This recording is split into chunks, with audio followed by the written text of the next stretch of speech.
Mes chers amis, l'heure est grave. Vous êtes certainement au courant puisque depuis hier, c'est la nouvelle qui défraie la chronique sur les réseaux sociaux avec la perte de 19 membres d'une même famille dans un accident de circulation. Mais que s'est-il passé exactement? Où est-ce qu'ils allaient? On parle notamment d'une volonté qui n'a pas été respectée. Ne vous inquiétez pas, j'ai vraiment pris le soin de recueillir énormément d'informations afin de vous en parler. Bien évidemment, âme sensible, s'abstenir parce que cette vidéo déjà n'a pas été vraiment facile pour moi à tourner.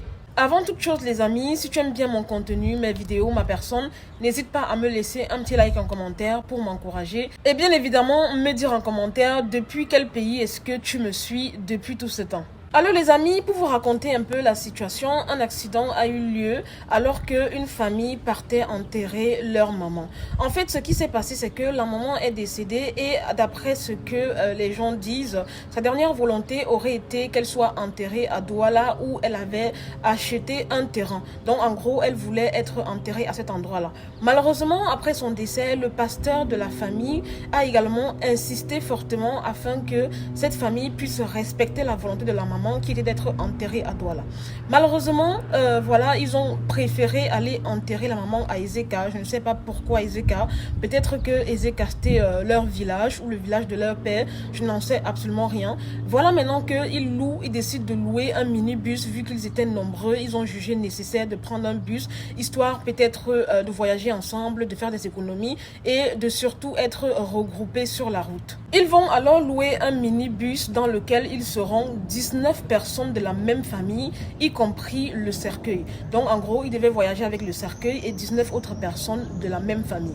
Ils commencent à rouler, tout se passe bien, ils quittent Yaoundé jusqu'à ce qu'à un moment donné, à Edea, un accident va se produire. Je ne sais pas, apparemment, le bus serait entré en collision avec un camion de sable et je vous assure que quand vous voyez les images en fait que cela a provoqué, c'est tout simplement catastrophique.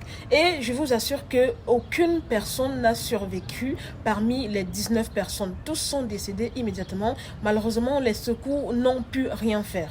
Et les amis, la chose la plus étrange, c'est que le cercueil en question n'a eu aucune égratignure. Et tenez-vous prêts, le corps n'est même pas sorti du cercueil. Le corps est resté intact dans le cercueil. Il n'y a eu aucune égratignure, rien du tout.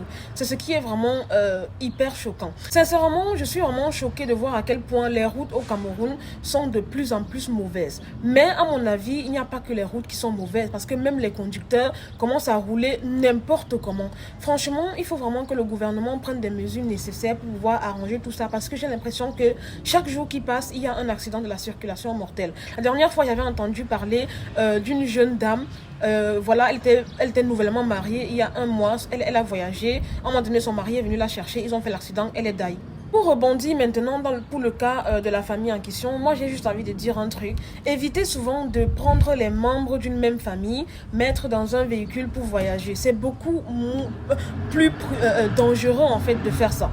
Parce que je ne suis pas là en train de dire que oui, il y aura forcément accident, mais lorsque vous voyagez tous dans une même voiture, un même véhicule, plusieurs personnes d'une même famille, c'est vraiment beaucoup trop risqué. Parce qu'en cas d'accident, il y aura beaucoup de pertes en vies humaines concentrées dans une même famille. Alors je suis d'accord que voilà, quand il y a accident et que les gens s'en vont et tout, que ce soit la même famille ou pas, ça fait mal. Effectivement, ça fait mal. Mais de savoir que 19 personnes d'une même famille sont parties, croyez-moi, ça fait encore plus mal. Là, en fait, ils étaient en train de partir enterrer leur maman, leur grand-mère et tout.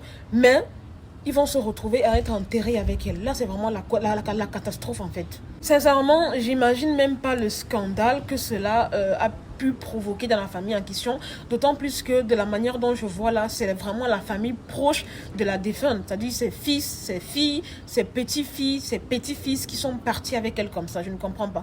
Et en fait, généralement, les gens négligent souvent ce qu'on appelle la dernière volonté de quelqu'un. La dernière fois, j'ai vu une vidéo, j'étais sur un réseau social là, j'ai vu une vidéo où les enfants avaient jeté le cercueil de leur mère dans la mer. Et en fait, ils avaient mis en légende c'était la volonté de notre mère. Et en fait, ils ont pris un bateau et à un moment donné, ils sont arrivés en pleine mer. Ils ont jeté le cercueil en fait de leur mère et ils ont dit clairement que c'était sa volonté. Moi, j'aimerais que les choses soient souvent prises au sérieux. Si la maman vous a dit, j'aimerais que vous m'enterrez à Douala, faites-le. C'est son corps. Elle en a le droit de demander où est-ce qu'elle veut reposer éternellement. Je ne sais pas pourquoi vous voulez vous entêter à aller avec elle à Ezeka. Il faut souvent honorer la mémoire et la volonté des parents ou des gens qui sont partis. Si la personne de son vivant vous a dit que je veux être, je sais pas moi, inséminé, je veux être ceci, faites ce qu'il a demandé. À moins que ce qu'il vous a demandé ne soit contraire à vos valeurs, oui, je peux comprendre. Mais là, en fait, en quoi est-ce que ça vous dérangeait d'aller enterrer votre maman à Douala, là où elle avait acheté son terrain, comme elle a dit. C'était son terrain. Donc, techniquement, c'était de chez elle. Enterré là où elle a dit, en fait. Mais bon, bref. Anyway, le fait est fait. Je suis vraiment désolée pour toutes les pertes en vies humaines. Je suis vraiment désolée voilà, pour tout ce qui est arrivé. À mon avis, sincèrement, les responsables de ces actes-là, c'est ceux-là qui laissent l'état de route, à savoir le gouvernement tout simplement.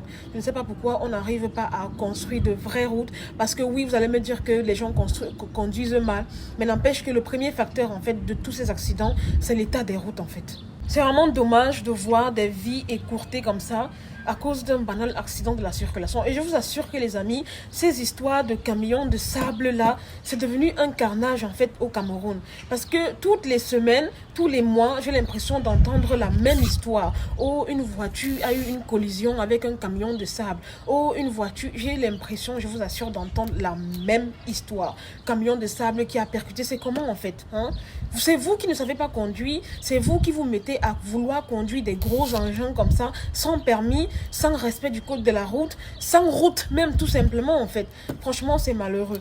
Moi, je sais pas, mais à chaque fois que quelqu'un de ma famille me dit qu'il voyage, je vous assure que j'ai le cœur en ébullition. J'ai tellement peur, vu l'état des routes et vu comment les gens conduisent au Cameroun. Faut voir comment les chauffeurs dans les agences de transport conduisent comme si ils avaient bu le bang avant de prendre la route. C'est même quoi. En tout cas, sincèrement, c'est malheureux de voir un énième accident voilà, se produire au Cameroun. Et ce qui me fait le plus mal au cœur, c'est que ce n'est ni le premier ni le dernier. Avant cet accident, il y en a eu des plus graves. Et même après cet accident, il y en aura encore. Et c'est vraiment dommage et malheureux. J'ai eu à perdre également quelques-unes de mes cousines éloignées dans des circonstances aussi graves comme ça. Toujours un accident de la circulation. Et c'est toujours des accidents, quand vous voyez ça, c'est d'une violence pas possible. Vous, si je vous montre les états des véhicules en question mis en cause, vous n'allez pas en revenir. On sent que peut-être soit le camion, soit la voiture allait à toute allure, à toute vitesse. Je ne comprends pas comment un engin aussi lourd peut oser conduire à toute vitesse. Je ne sais pas. On est où là? On est où en fait? Réveillez-vous, chers Camerounais. Et honnêtement, il y a quelqu'un qui avait chanté que la route ne tue pas. Ce sont les gens qui tuent en fait. Donc, conduisez de manière responsable et pensez aux autres. D'accord? Voilà les amis, c'est tout pour cette vidéo. C'était Marie Bibi pour un petit débriefing, vite fait, bien fait. N'hésitez pas à mettre en commentaire vos avis. Est-ce que vous également avez eu vent de cette histoire? Franchement, moi ça me choque, ça m'a vraiment choqué quand j'ai vu ça. Et ça m'a encore plus fait mal quand j'ai entendu dire que oui, la maman ne voulait pas être enterrée à Iseka, mais plutôt à Douala où elle avait acquis un terrain. Je me dis, honnêtement, ça aurait été mieux de respecter la volonté de la mère. Je ne suis pas en train de dire que c'est ça qui a causé l'accident, mais n'empêche que c'est peut-être probable. Anyway, je suis vraiment désolée pour cette famille. Beaucoup de condoléances pour la famille restante qui va devoir encaisser tous ces départs de manière subite et prématurée. Vraiment désolée. Beaucoup de courage à vous. Que le Seigneur vous vienne en aide, qu'il vous fortifie. Et voilà quoi. Je vous aime. Je vous fais de gros bisous. Mes bébés, prenez soin de vous sur la route. Vaut mieux aller doucement et arriver quand même que plutôt que d'aller vite et ne jamais arriver. Voilà, je vous aime, je vous fais de gros bisous et à très bientôt pour une nouvelle vidéo. Bye!